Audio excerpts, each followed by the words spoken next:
Então, a nossa conversa aqui é behind the scenes. Por que que eu chamo a yoga restaurativa de meditação deitada? Na verdade, eu não chamo a yoga restaurativa de meditação deitada.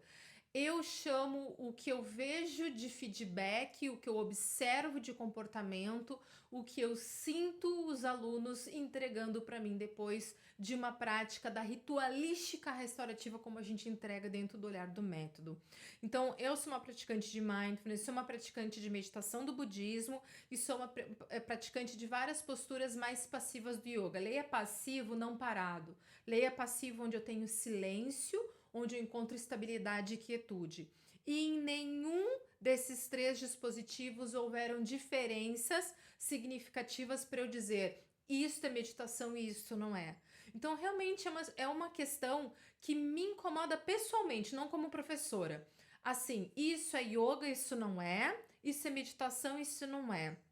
Me incomoda, eu sei que para muitos de vocês também. Eu acho que o que é e o que não é, quem decide é quem está praticando. Então você tem um material, você tem um conteúdo que é entregue por alguns professores, alguns mestres, alguns escritores, sobre alguns sábios, sobre determinado conteúdo. Mas nem a meditação sufi é igual à meditação, por exemplo, budista. Então eu acredito sim que tem meditações que você faz parindo um filho, tem meditação que você faz sentado, tem meditação que você faz deitado, tem meditação que você faz dançando, tem meditação que você faz fazendo uma atividade física sozinho, com alguns fatores acontecendo para que desencadeie essa resposta em você, que é uma resposta meditativa. Então eu acho que a gente está entrando numa era de desengessamento. A gente foca demais na técnica e no que foi copiado, colado, copiado, colado, copiado, colado, diversos anos, décadas, sabe, milênios para trás. Mas a gente está chegando numa época em que talvez alguns filósofos estão se apropriando dessa área de conhecimento e dizendo: peraí, eu não sinto assim, eu posso ressignificar esse conceito, eu não consigo é, ver assim não faz sentido para mim. Eu entendo, mas porque alguém entendeu e eu confio nessa pessoa e passou para mim. Então agora eu estou ousando refletir sobre isso.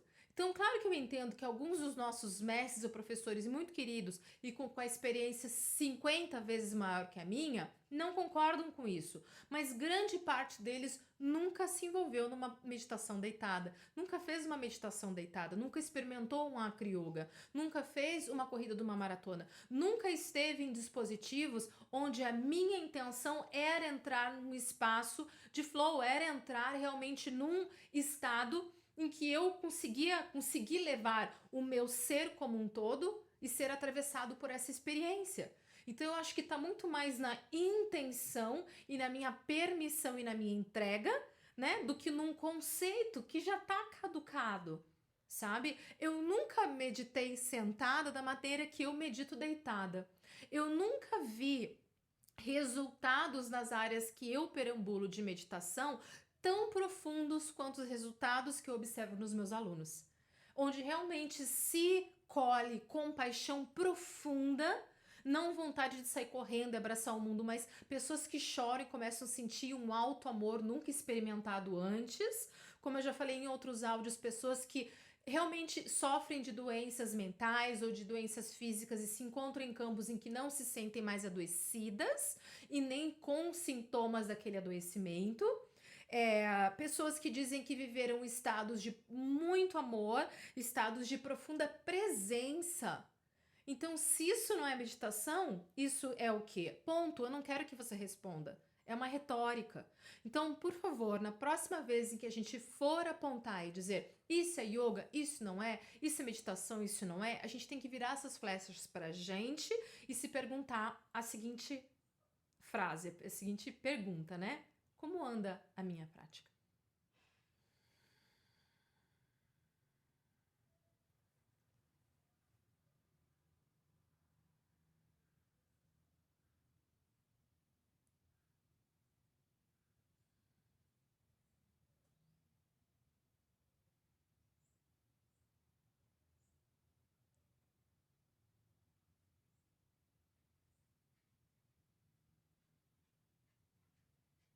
Eu penso sim.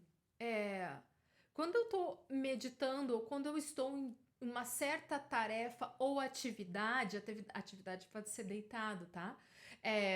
Em que a experiência meditativa me atravessa, eu não consigo nem estar intelectualizando para defender essa e outra forma de meditar. Gente, isso é passado. Meditação só se faz com a perna em sucaça, com os dedinhos assim, como é que é? Tim, mudra, sabe? Faz parte da história, mas a história ela pode ser contada por outras mentes. Ela pode ser ela pode ser contada de outras formas. Então, quantos tipos de meditação existe?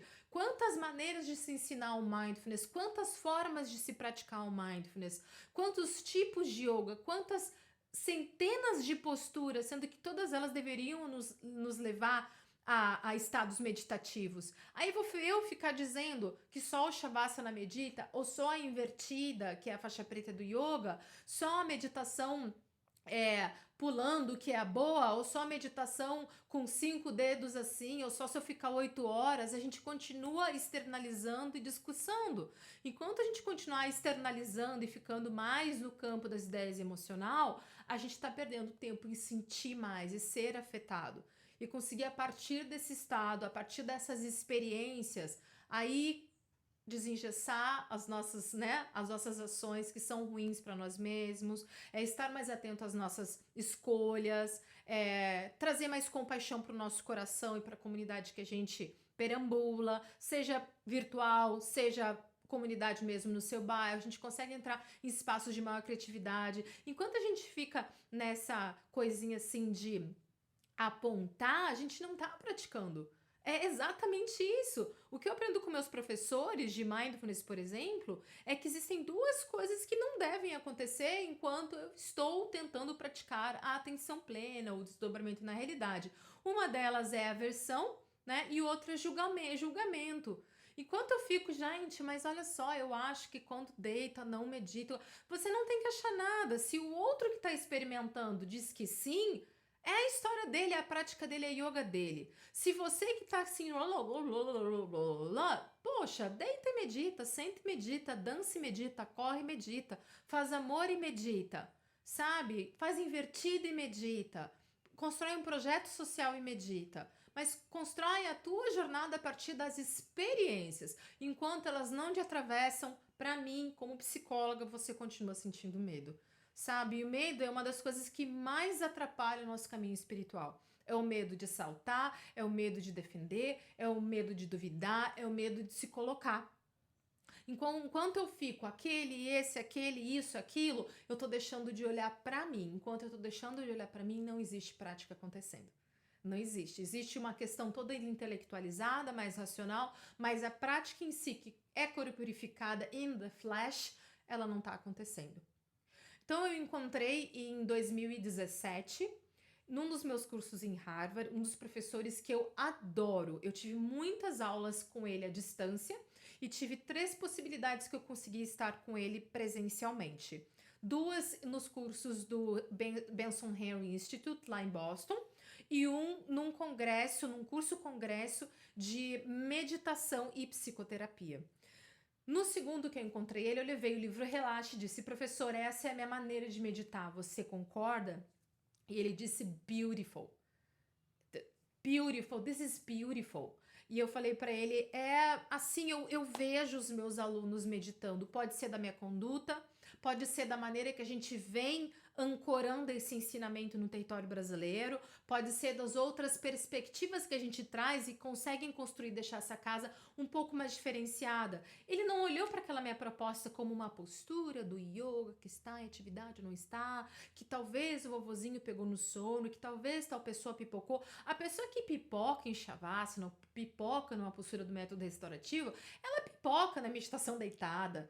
A pessoa que dorme num Shavasana, ela dorme dirigindo esse acidente, ela dorme no metrô, ela dorme estudando na mesa, ela não vai dormir só porque você deu acolhimento para ela. E tem um outro vídeo meu no canal que é muito legal, que fala que pode dormir, né? E esse vídeo é muito bacana, que fala exatamente em conexão com o presente, se eu estou cansado e estou em aversão ao meu cansado. Fica quieto, fica quieto, fica quieto. Eu estou em aversão com o meu momento, como ele se desdobra. Eu faço parte do meu momento, gente. O momento não é só prestar atenção na grama verde, o momento é prestar atenção talvez da grama que tá sem água da chuva dentro de mim.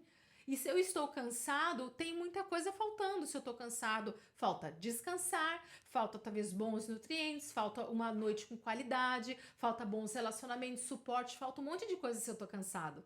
Então, é muito legal quando você começa a estudar a importância de um sono com qualidade, que você vê que várias coisas se atravessam no discurso de um bom yoga praticado, de uma boa meditação budista praticada, sabe?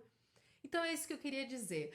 No último livro que o professor John Kabat-Zinn publicou, ele deixa bem claro no primeiro capítulo, a meditação pode ser feita deitada também. Um beijo.